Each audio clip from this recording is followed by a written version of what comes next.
Then came the unification of society in what we call the Cultural Revolution, when we basically continued to ride other species, but we did it in a much more cultured way.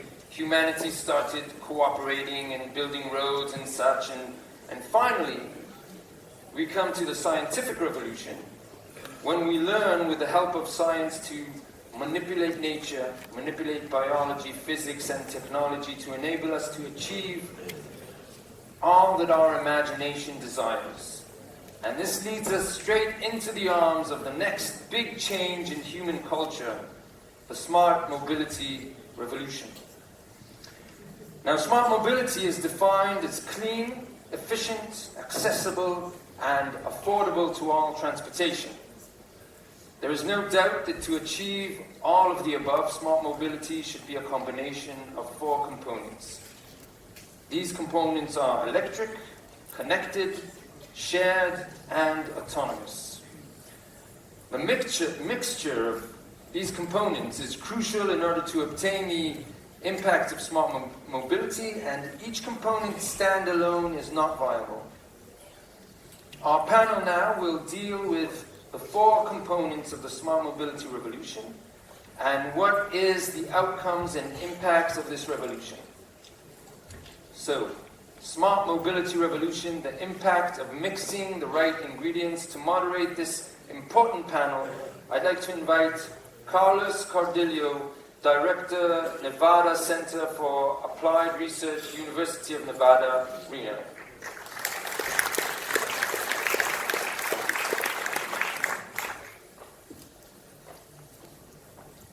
Hi, good afternoon. Welcome to the Smart Mobility Revolution, the impact of mixing the right ingredients. We have a panel, 4 important panelists.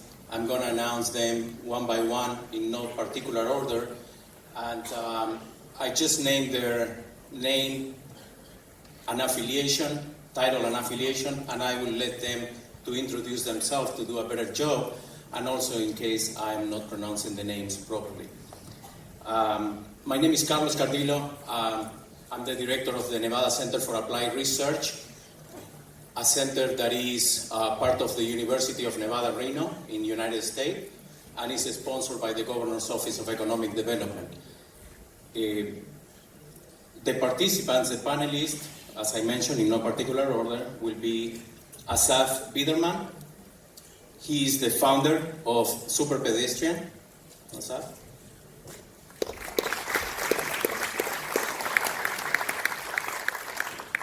Jacob Banskar, Chief Executive Officer, ERITCO, and President of the Mobility as a Service Alliance.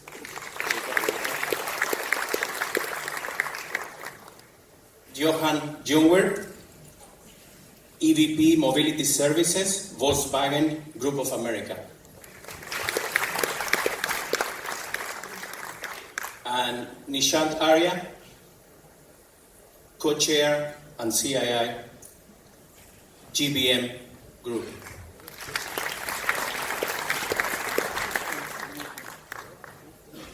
Okay, so the scope of the panel, 4 ingredients, 4 main components: connected, shared, and autonomous. This is just main components. These are main components, and there is more to it. There are subcomponents. There is always surrounded by efficiency. There is always surrounded by safety. And also, we have to consider the social, the economic, and the legal impact that implementing any of this technology in any society will bring along. So we're going to get started.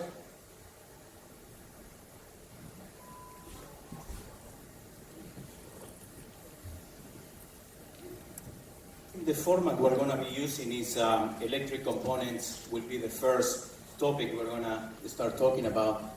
And I'm going to ask different questions. Electric vehicles projection is drastically increasing, and many large organizations are betting that the future is electric. Lower pricing lithium-ion batteries, as well as the regulatory pressure in states such as California, or countries like France and Norway, have solidified the place of electric vehicles in the car market. Although this creates a great opportunity, it appears to come with great challenges. The industry is just beginning to understand and confront how proliferation of electric vehicles will change the way we drive. So, Johan, I'd like to start with you. Do you believe that the EV proliferation will dramatically change the way we drive, and will the lack of charging infrastructure will be a setback for the industry? So I live in California, and as you can imagine, basically I lived through 7 years of EVs coming into the market and being truly ubiquitous. And I have to say, during my time, at Apple, 2014, 2015, I drove a Tesla Model S. I'm driving now my fourth e-Golf actually since. So basically, I'm all in on electric. And I have to say, I can't imagine a world without gas stations. I have to say, you get used to it so quickly if you have, of course, a way to charge. I have to say, California, clearly, it has been driven, it was interesting, actually, by companies. So each company, which wanted to be a good corporate citizen and a good citizen, basically they install charging infrastructure for their employees, next to the handicap parking, close to the entrance. So the answer is clearly yes, and I have to say, I think around the world what we will see, this will happen. So companies will, add the infrastructure so that their employees can actually charge, and then actually kind of the public parking spaces and train stations and basically parking at airports and so on followed suit. And I mean, it's clean, it's emission-free, it's also so much more fun to drive. I mean, the acceleration you get, the torque you get, starting at zero speed, it's just amazing. And also, just driving by, small children or children, in a stroller sleeping, not waking them up, just being kind of on a magic carpet. I have to say, this is for me the future, and I see this proliferation. Of course, the infrastructure needs to be followed around the globe, and that's, let's say, a prerequisite for this to be ubiquitously available everywhere, but there's no way back. All right, thank you. So, if we continue with the infrastructure, for the electric vehicles to dramatically expand, consumers need to have access to this charging infrastructure that we're talking about. But before investors are going to be willing to put some money into these infrastructures, they want to be certain that there will be some significant demand. So here we're looking at who came first, the chicken or the egg type of situation. And Jacob, I'd like to ask you this question. As a mobility as a service expert, do you find this statement that somehow accurate? And what are your thoughts about this? Well, from a mobility as a service perspective, it will probably not be up to the individual to look for the charging opportunities. It will more be a service provided by a service provider. And so that means that you are having access to an electric vehicle when you need it for your transport split, and there you will see suppliers of these services making sure that their vehicles are being charged in the city. When you talk about the push for electromobility, we see at the moment a strong push from cities, from countries throughout Europe, who are setting already now some targets for when to give up the conventional internal combustion engine in the city. And that has a huge impact on the demand for traditional vehicles, and that of course is pushing to a certain extent to the electric vehicles.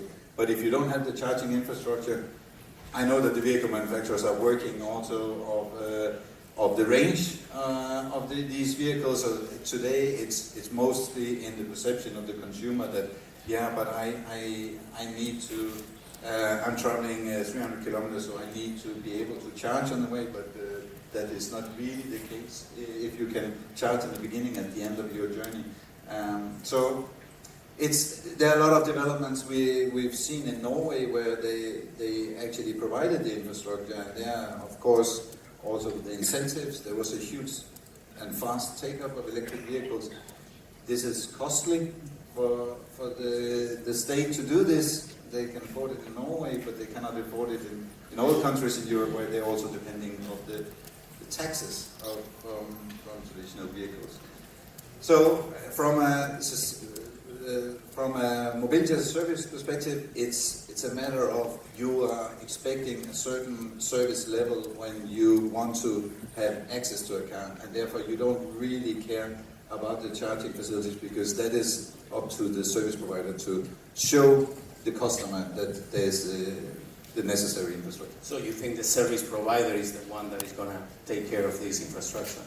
That's how it is in many cities today, at least. Yeah. And I think that will be more and more in the future, because we heard in the beginning about what the future vehicle is. It's connected, it's more and more automated, and it's electric. And at the end, who wants to own this vehicle? So you want to have access to these vehicles, but do you really need to own the vehicle? Or do you do like you do in many other areas? You just you forget about this asset standing unused, and you just have access to it whenever you need it. Okay, thank you. So communities across the globe are looking to replace their diesel buses, ushering in what some analysts predict will be a boom in electric fleets. But transit agencies doing the buying are more cautiously due to existing challenges such as high cost, limited range, and an unproven mass-scale model. So, Nishan, JBM Group is also developing electric buses. Do you think that these challenges are real? Are there any other challenges to consider? See, the benefits which you have with electric buses is that they are either tangible and intangible. If I just look at the tangible benefits in the first phase, at that point the operating cost of an electric bus is about 20 to 25% of a normal diesel IC engine bus. At the same time, because the number of moving parts, which are about 1800 moving parts in a normal bus, reduced to about 18, right? So the serviceability, the requirement of service centers, spare parts over a period of time also reduces substantially. And the functionality of the vehicle becomes very easy, because at that point they are able to really use the vehicle. There's the power generation source, there's a consumption pattern, and based on the operating pattern you can really justify. But because of challenges you've mentioned, because in certain cities they are not able to value the intangible benefits, because with every electric bus, if you compare to a diesel bus, it's able to reduce about 1,000 tons of CO2 and 350,000 liters of diesel over a span of 10 years.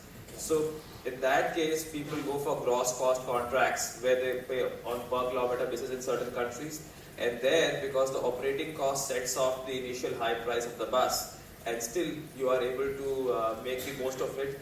And if you see over a span of 5 to 10 years, the cost of the vehicle vis-a-vis the existing cost which you would have with a comparable premium city bus service would be almost the same.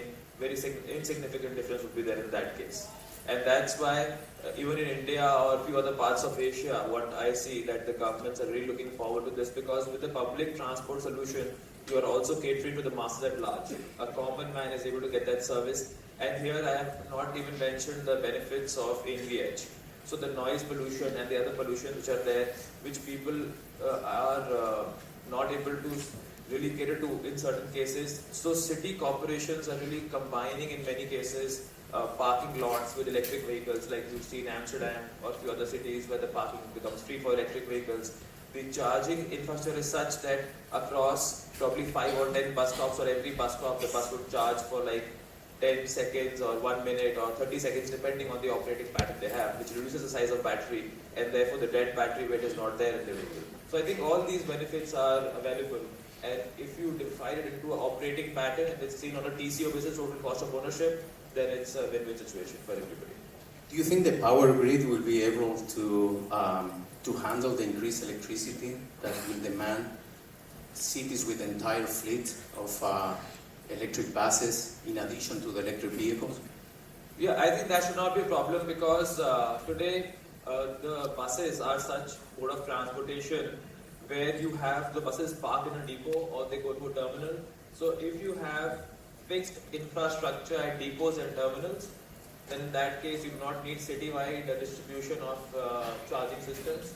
And even if you have at different bus stops, for that you could create off-grid power solutions at the bus stops, which would not need to be necessarily every single bus stop, but probably every 10 kilometers or 15 kilometers or 5 kilometers. And since it goes into a loop, so you get those infrastructures to be used quite well. So utilization factor would go up substantially as well. Okay. Yeah. So before we move to the connected component, I'd like to have some interaction and see if the audience will have any questions about the electric vehicles, electric grids. I think you're going to have to scream, but I see a hand up there. Any question, please, for any of the panelists? Yes, regarding electric buses. I am from Chile. We are currently introducing 200 electric buses into our transportation system in Santiago. So one of my questions is regarding after the lives of an electric bus, how can we make a sustainable final disposition of the batteries? Because everybody is measuring the total cost of ownership of a bus, the cost of operation, and its efficiency, but we have 6,000 buses in Santiago. So if we think about in 10 or 15 years, 6,000 batteries of all these buses, how can we manage the batteries in a sustainable way? So, so actually that's a very good question. So what happens is that a battery has a life of about 25 years. And the first 10 years, the battery gets to about 80% DOD. And after that, even the SOC level is available up to 80%. And the batteries are used as an energy storage backup in a static usage condition, either in remote areas where you wouldn't have grid facilities or where fluctuation is very high and the supply and demand doesn't match. So it is a very good ecosystem perspective which is taken over a 25-year horizon. And post 25 years, there are battery recycling facilities which can be very well set up. So in an integrated perspective, if you look at it, you see it from a well-to-wheel perspective. In a well-to-wheel perspective, what happens when we talk about electric vehicles only, it talks about only tank-to-wheel because you're replacing the oil with the electric and the electric vehicle is there. But the well-to-tank perspective comes in very clearly because the renewable source should be used for charging that vehicle as well. And that renewable source, in certain cases, would need energy storage. So it's an ecosystem approach where the battery, after a span of 10 years, once the vehicle is not on road, is off-road, the battery is used for the same renewable energy storage, and that generates power, where this power is stored in such kind of battery storage solutions, and which is used for charging these buses. So we as a company have deployed such solutions and are deploying such solutions in India and a few other countries where we are doing it. And holistically, when you look at it, so your point is very correct and very valid because that's a concern which will be raised later. So today itself, if you anticipate the same and create a structure accordingly, then it will be a wholesome game giving you 25 years perspective clearly. I hope that answered your question.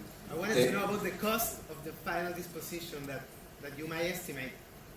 Because Sorry, I didn't get you. I thought your challenge was that what would you do with the battery after 10 years? You know what? In some of our countries, sometimes this type of decisions are also made by the ministry that holds the budget, you know? So they are really focused on the cost of the whole system.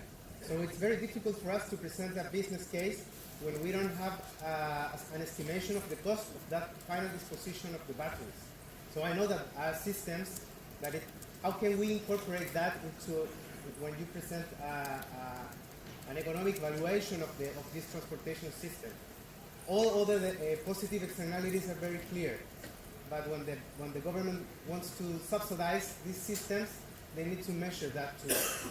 See what happens, like in India also what has happened, that the government gives a clear roadmap of offtake, because that offtake helps any organization who is investing into that project to get it financed from any financial institution or banks properly, and it gives a 25-year horizon clearly based on which the bank or financial institution sees that first 10 years this battery will be used here, and there are multiple battery leasing options which get created there. And then the battery has a second life after 10 years which is used in the energy storage part of it. That's one. Secondly, as I mentioned earlier, the government doesn't need to invest in certain cases if they give a clear-cut contract with certain guarantees for a span of 10 years or 15 years, depending on the vehicle life which you want.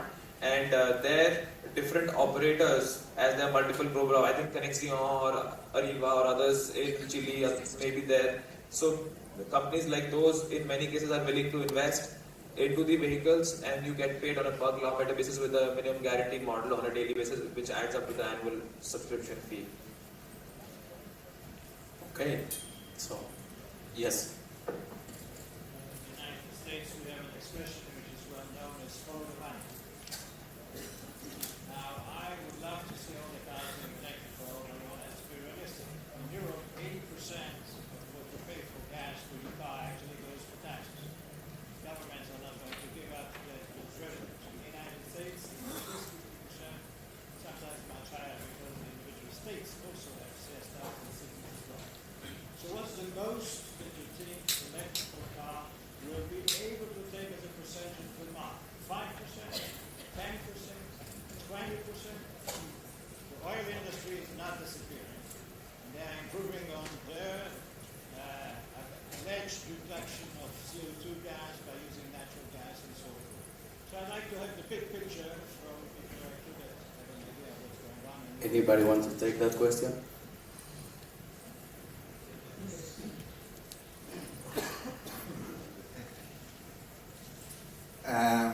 You're perfectly right, and I also mentioned that it's very expensive for the state to give the incentives to push the demand, and that is what is happening at the moment in Europe, and at a certain moment it will have to change back.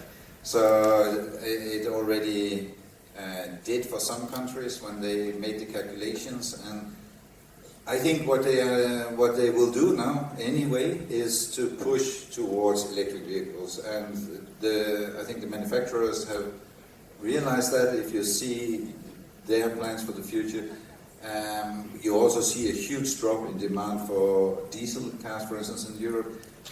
So it has already had the effect that they wanted. The incentive side, they will have to change it. There will be a lot of there will be a huge amount missing somewhere. So it will change, but then again, the demand has already shifted, and the supply has already shifted as well. So then, they will get where they want to go, but it's not through incentives all the way. That's for sure. Do you estimate what is the highest percentage of electrical car you expect? 5%, 10%, 15%? Well, in Denmark they say that you cannot buy a non-electric car after 2030. So that's kind of 100%. But I think it will happen before. I think it will. I think what we see from the manufacturer side happening now, I think from 25 already there will be almost only focus on electric or about these hybrids. So it would be very difficult to find a non-electric, non-hybrid vehicles in the show, I think, from 25. I'm sorry, I think we need to move on to the other components because, okay, a quick question for you. As you said, you see more going to what is the demand? Maybe 10 years ago, deregulation, energy, there will be more demand of electricity. Please repeat the question. What's the demand of electricity? Well, the question is, what will be the demand on electricity when this proliferation starts going on? And I guess a quick answer, I don't have a direct answer because it's very difficult to do that, but one of the questions out there is whether the demand will be so high that the power companies will become the new oil companies because of that particular demand and dominate the market for that. And another question that I like to throw out there, which probably there is no answer, is whether the mining industry will have enough power to produce all the minerals that the manufacturing companies will need on minerals like lithium or cobalt. So that's, I don't know if there is any answer. Just to add to the question, please. So in India, we had done this study that what would be the power demand, because every country would have a different penetration and density of electric vehicles. 7% would be the increase in power demand. Today, as a country, we produce about 350 gigawatt of power. If 100% of India, which is about a 4 million car market, 80,000 buses market, 100,000, about a million tuk-tuk market, and more than a million commercial vehicle market converts to electric.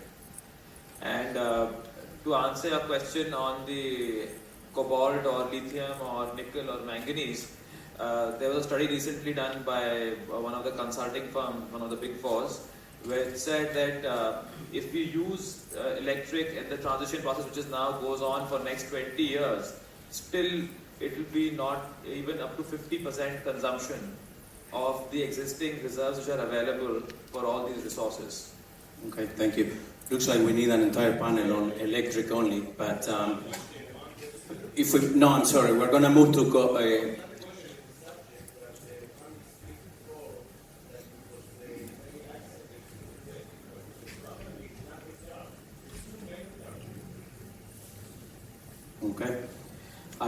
We're going to move to connected component, and we know autonomous vehicles rely mostly on onboard computers and sensors to navigate. Researchers and manufacturing groups take different approach to develop autonomous vehicles, and there are no real standards to follow. Asaf, this question is for you. Will autonomous vehicle ever rely heavily on connected infrastructure, or will they continue to rely on onboard sensors and computers, being just a standalone robot system? Look, we worked on autonomy in the previous decade, so I'm not an autonomous vehicle person today. I'm not the best to answer this. You should ask Amnon here in the audience. But look, we know that they're facing today challenges still in dealing with the realities of day-to-day driving, especially in cities, especially weather. But these problems are getting solved. I want to posit a slightly different view of this, which is, let's take a step back and ask ourselves, what are we solving for here? Why are we investing in autonomy? Why are we investing in electrification? And the main pressure that we're seeing, aside from environmental, is a pressure of exploding demand for urban mobility. Exploding. We're today at 27 trillion passenger kilometers traveled globally in a year. This is expected to triple by the middle of the century. Whether electric or not, whether autonomous or not, where are you going to fit 3 times more people on the roads in cities? Right? That's a fundamental problem that has to do with, number one, vehicle form factor. Right? The vehicles need to change. It's not about whether they're electric or not. It's not about whether the driver is a robot or not. Physical form factor needs to change so you can address trip demand in high-dense areas. Number one. Number two is when you deploy tens of millions or millions of tiny vehicles, right? They need to have onboard capacity to take care of themselves, maintain themselves, interact with the environment, but also some level of sort of an oracle view that can maintain them and make them reliable and cheap enough, but we also worry about things like safety. So I want to just add a dimension here, which is to say, yes, we're all thinking from the framework of I'm a driver today of a gasoline engine car, and tomorrow it will be electric, and maybe day after tomorrow I'll have a robot driver. Yes, but that's not going to solve traffic at all. Actually, at all, right? It's been very well studied that, we specifically at the lab at MIT, before I founded Super Pedestrian, looked at 850 million trips, both in Singapore, New York, later in 45 other countries with the ride-hailing industry. We looked at origin-destination data of individualized trips, tried to combine them into shared pooling, and it's very hard to go above 2 people per car without incurring significant delays per passenger, which means that we're going to have to start to think about these vehicles as multimodal vehicles, tiny vehicles feeding a bigger trunk kind of application. The trunk might be an autonomous van, but we have to really think about this in a slightly different way. Thank you. So I would actually like to just quickly answer your question.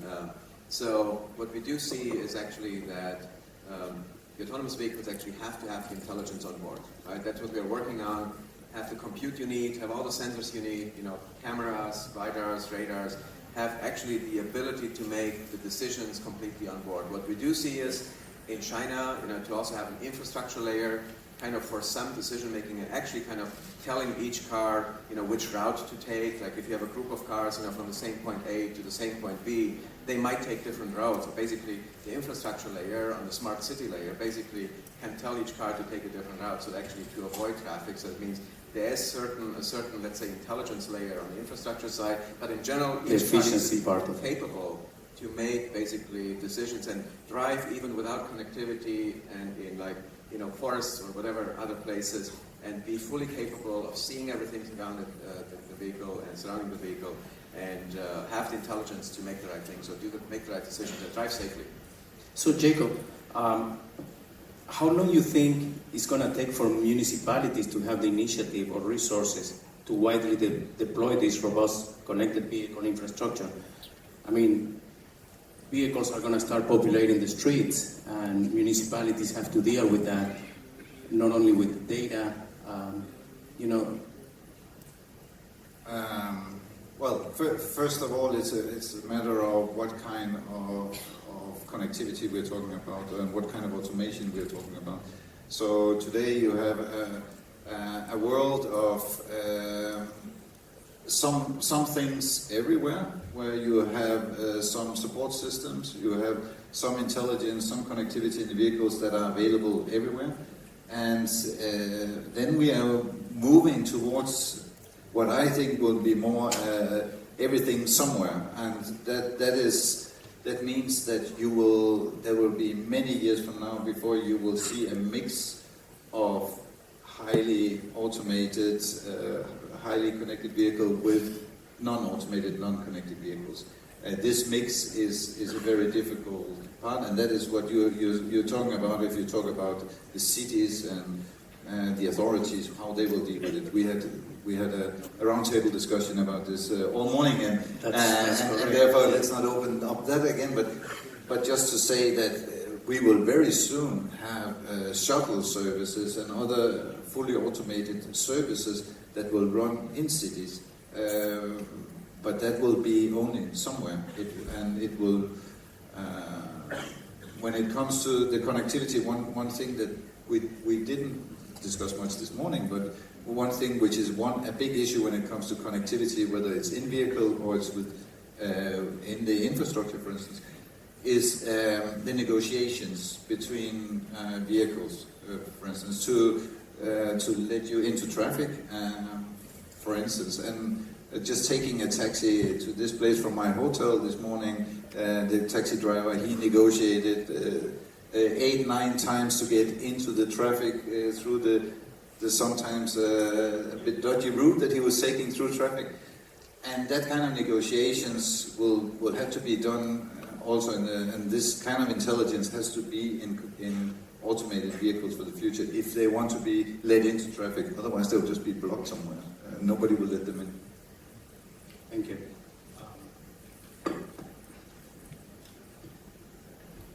Now, if we move on the share component, I can move a little faster because time is flying. Ride-sharing popularity keeps increasing, and in many regions, it is very common and very profitable type of practice.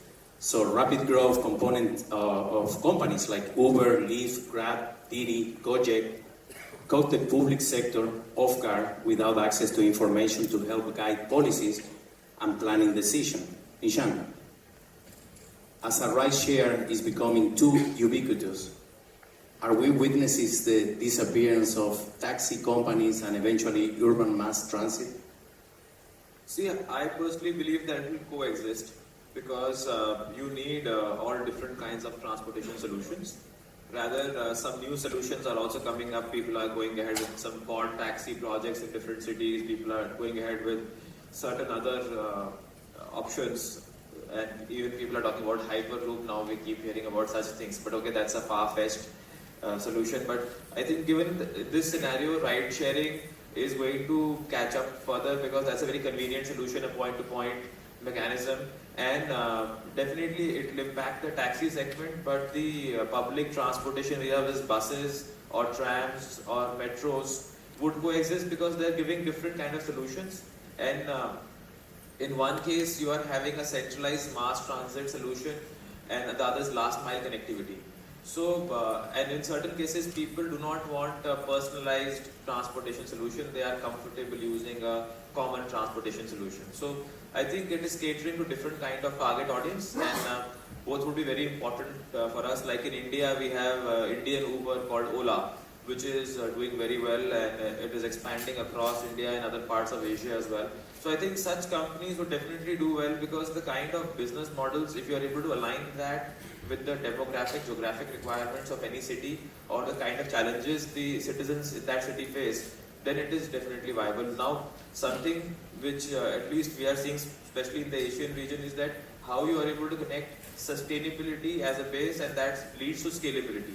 And eventually sustainability, if it becomes a foundation of scalability for any of such models, and you are whether connecting renewable or electric or the ACEs into it, I think that makes it very convenient, because convenient along with affordability is going to lead to the success of such business models here. Thank you. Continuing with the share component, the proliferation of GPS-enabled smartphones and traffic congestion in larger cities were the key factor in development of micromobility systems, like the e-bike, scooter, to travel about 3 miles or less than that. Asaf, what impact do you think micromobility solutions have on car share or car-based share mobility solutions? Will a rapid increase in these services also become a safety issue for vehicles and pedestrians in urban environments?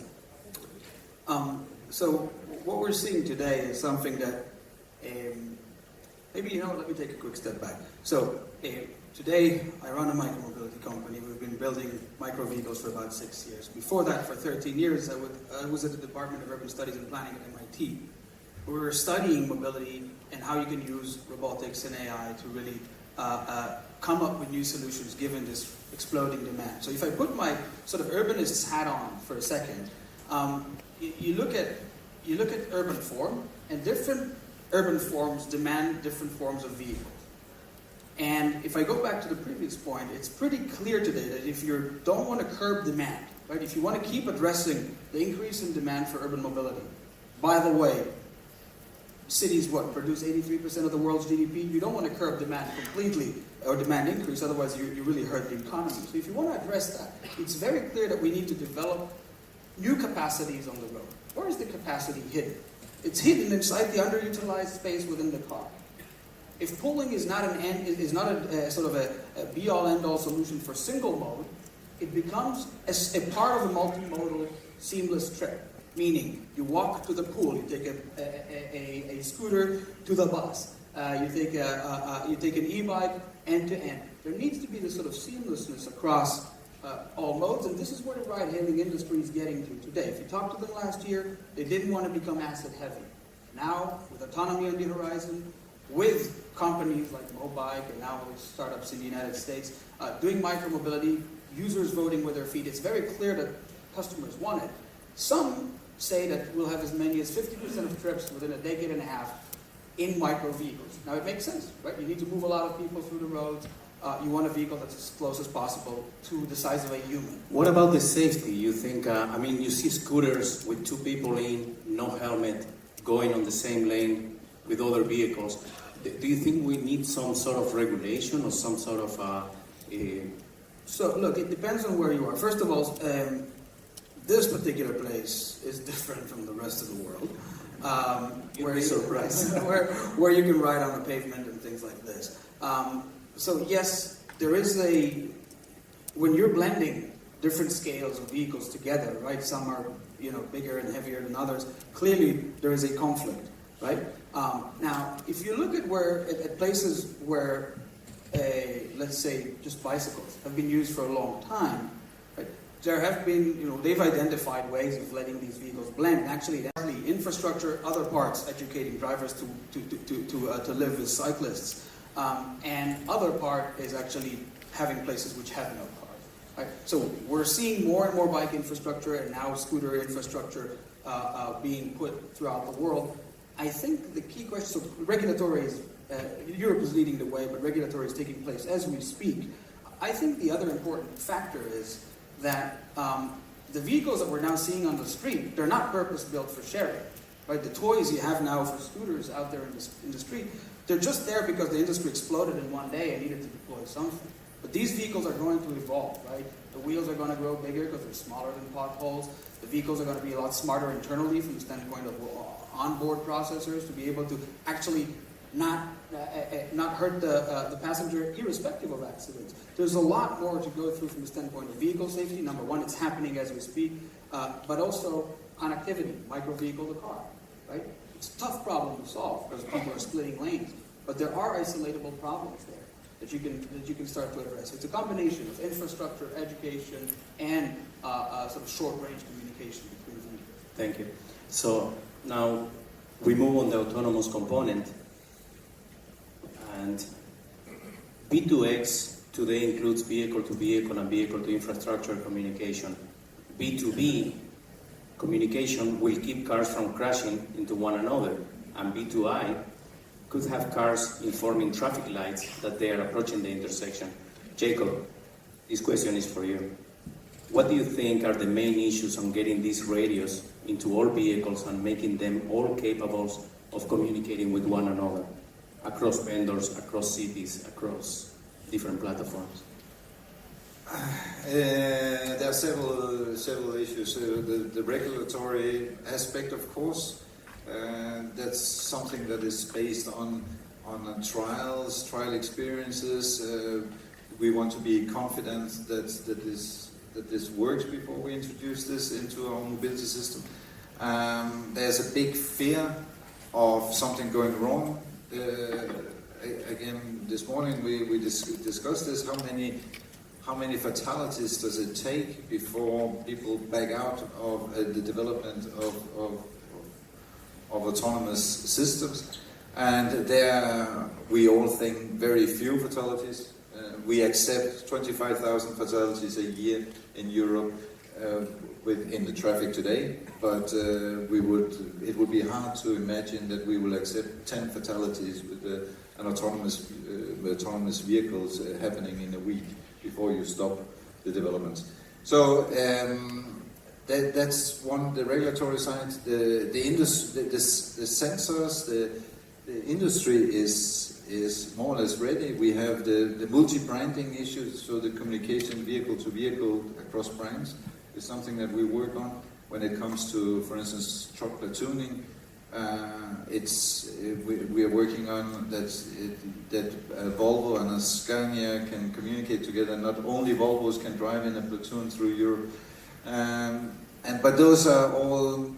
It's all something that can be solved. What we need then as an additional step is we need to have the user awareness of these systems. When they have tried the systems, that's our experience. When we have demonstrated to end users how this works, in the beginning they are very scared of this, but there's no driver, there's nobody in control, and then when they have tried it, they forget immediately and they sit and check their emails. And that's our experience. So we have to have much more trial of this, and we have to give more consumer interest in having this on market.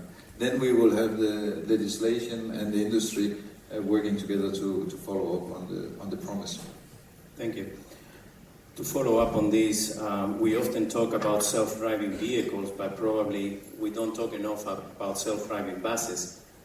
I'm talking about 30 to 75 seats on the vehicle. However, several companies have already started developing of autonomous buses. And Nishan, as the proliferation of autonomous vehicles occurs, do you see a similar proliferation for autonomous buses? No, I think autonomous buses will come in the future, especially when they have dedicated routes. And on such routes, you see that such buses make a lot of sense because in different countries there is a big shortage of trained drivers, availability of drivers. At the same time, you want that you have real-time information about the vehicle, the number of passengers, who's coming in, who's going out, to be able to track that.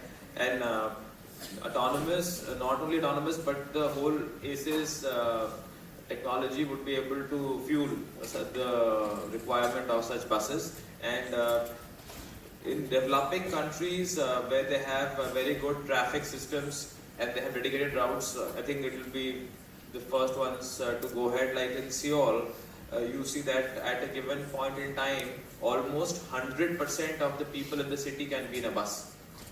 Thank you. So therefore it is very important to understand that what is the problem a city is solving for and what kind of solutions they give. And they give priority to bus lanes compared to the personal vehicle lanes. And they move at a much faster pace, even though they have a lot of traffic and so on. So I think such kind of mechanisms would work depending on the urban planning and the kind of whole city solutions they're looking for. Thanks. Asaf, you need to add something. Yeah, just a quick note on this. If we think of of any pooling service as part of a multimodal trip, it's no different than a bus, right? And they're being deployed today. If you look at the Pool Express or the Vias of services, and many are coming up. It's already happening today without the autonomous piece, right? So you're seeing the bus shrinking in size, and you're seeing it becoming agile in size, right? One day it's a 5-seater, one day it's a 16-seater, depending on the need. And it connects with what's called feeders, right? So your feeders can be on foot, on scooter, on e-bike, on whatever, or at the other end. So long as the vehicle form factor is relatively the same, the fundamental challenges of vision and AI are the same as those that will be solved for private automobiles. So there's no reason to believe that you won't apply any kind of autonomous vision system to a shared pooling service. It just drops the price. Right? So of course it will happen. And it's already happening today with a non-autonomous piece, practically a bus already. So we're talking about 4 ingredients, 4 components. The perception is always that autonomous vehicle will be electric, mostly, connected, and also will be some sort of shared type of ride. We're looking at mobility as a service type of approach, and I think that's where we're leading, where we're going with all this smart mobility revolution. I believe, and Jacob, I think you mentioned something earlier today, that mobility as a service may be taking over the market for the autonomous vehicles. And I do believe that that will be in a way the case, and most likely the car manufacturing companies will become like the airline model, where we are more prone to be thinking about a service or a particular airline as opposed to the manufacturing group like Boeing or Airbus. So I just leave this note. We are out of time, and thank you very much for being here, and thank you to the panelists for the participation. Much.